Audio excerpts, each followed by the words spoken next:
Felt kind of guilty. Yeah, I mean, in some cases, you're like, do I have the right to be picky?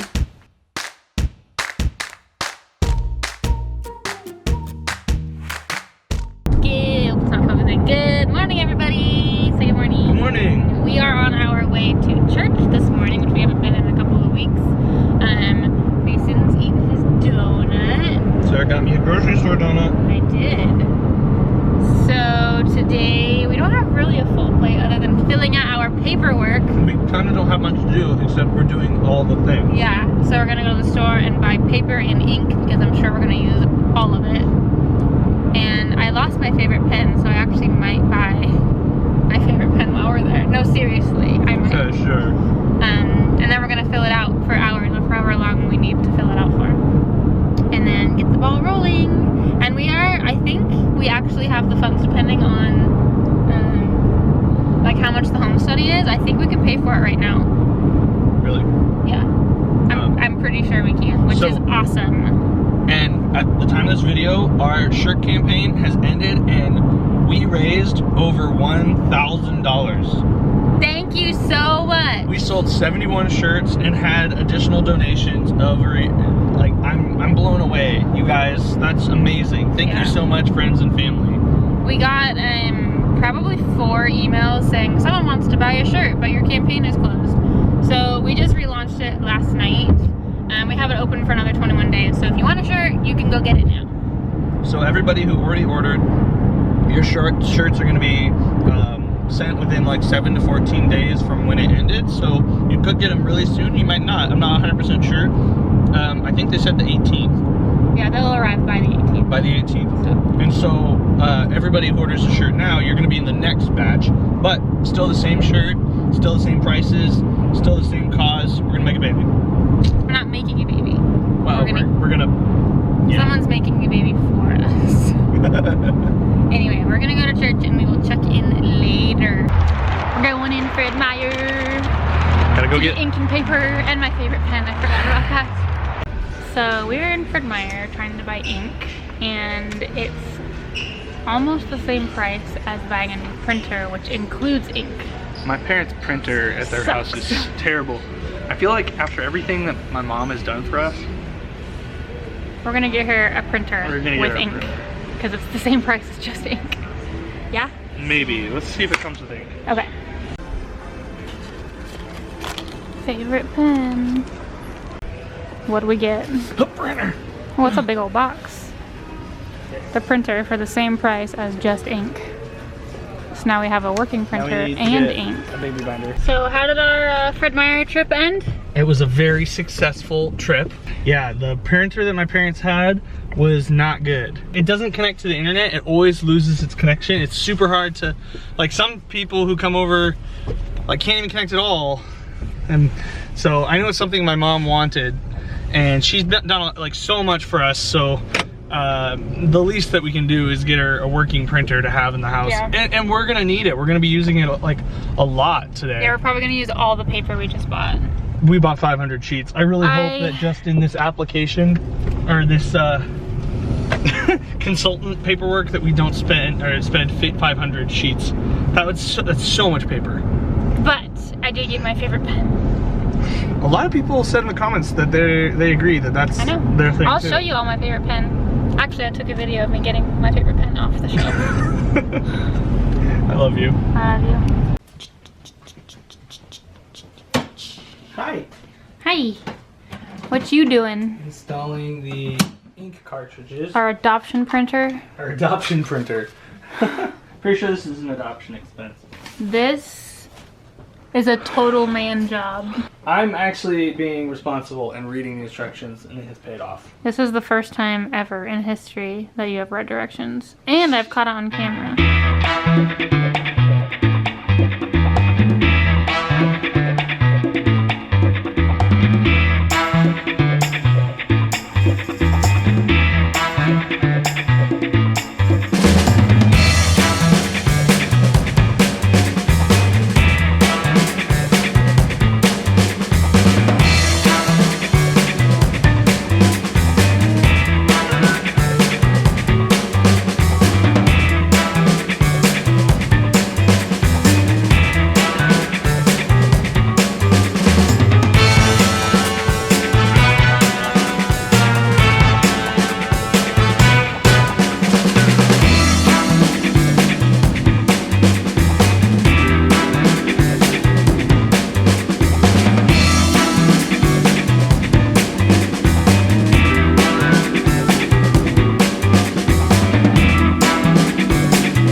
Okay, so we have finished our first set of paperwork.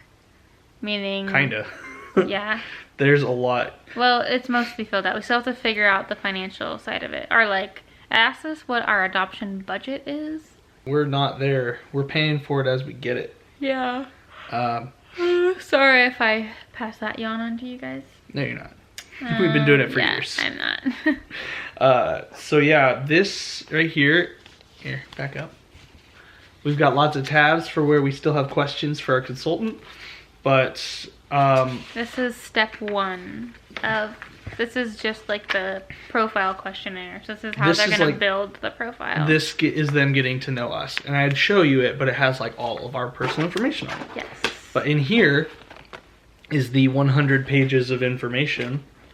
I mean, we've got it broken down into 6 steps. Getting started, home study and profile, prep for your adoption, presenting profile, match and travel, post placement. It's got everything from like a list of resources that you would need to start your home study to a questionnaire to help you understand how you're going to parent. And yeah, it asks us like, what's your parenting style? I'm thinking, I don't know because I'm not a parent. Like, how do I answer that? I mean, Mason asked me that and I said, awesome. They just ask questions like that and a lot of them are hard to answer.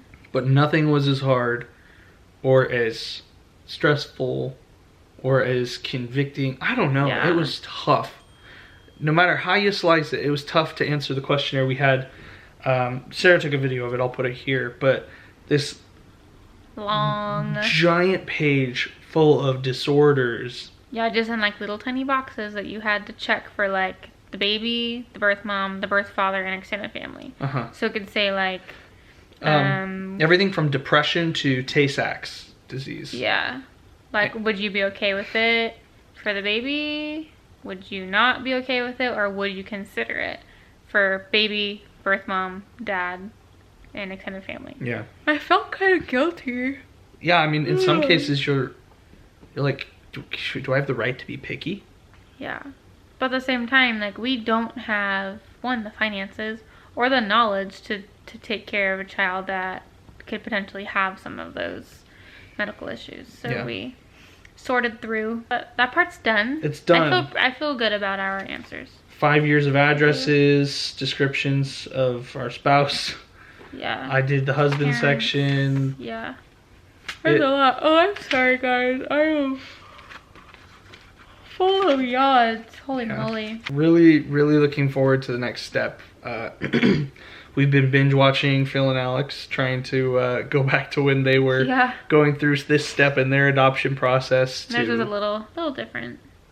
A little different, but yeah, it's still some of the same sorts of things. There's a lot of good answers that have helped my thoughts on it. So we've gotten a few questions from you guys that we haven't quite gotten a chance to answer. The first question was... from Jennifer. Can I read it? Yeah. So from Jennifer. So Jennifer asked, do you think after you adopt that it will make you a little less anxious about trying for a biological child / IVF? Yes. I mean, it still stings a little bit thinking that I'm sort of giving up on my dream of carrying my own. But I do think sometime in the future that we will have that. I'm just not focusing on that right now. Or we're not focusing on that right now. So, yeah. Yes, it takes off. I think it has the added side effect of you're not stressing. Like, because somebody made a comment that Sarah, and I think I'll pull myself in the same boat, we seem a lot happier now that we've decided to pursue adoption. I think for a while, and I've said this before, we felt like we were in a fog. Like we were just wandering in confusion. Well, it was either we were in the midst of IVF and it kept failing and that sucked. And then we were in like this really strapped financial situation because of IVF and it sucked. And we didn't know what we were supposed to do. And then we weren't trying at all. For anything, yeah. You know, we're pretty much, we can't get pregnant on our own, so trying naturally is, you know, poop. We weren't doing IVF, and we're like, okay, well, we're not getting pregnant or getting a child anytime soon, so it sucked. Yeah. So now that we're like, the ball is rolling, we're like, yeah, there's something to look forward to soon. And we know where we're supposed to be now. Like, we've been prayerfully considered, and, you know, I feel like we're being led to be here at my parents' house, saving money, living financially responsible, eating well, pursuing health, and actively pursuing adoption. I feel like we have not just a desire, but an action plan, right? For me at least, just having a very clear picture of our finances was like such a huge relief. Game changer. Such a huge relief. Yeah, and I think it like totally now it's a game. Now I'm like, okay, I really want to eat out. Yeah, but I'm not going to, because I have to turn my stupid receipt into Mason's mom, and I don't want to do that. And we know what the prize of winning the game is. A baby.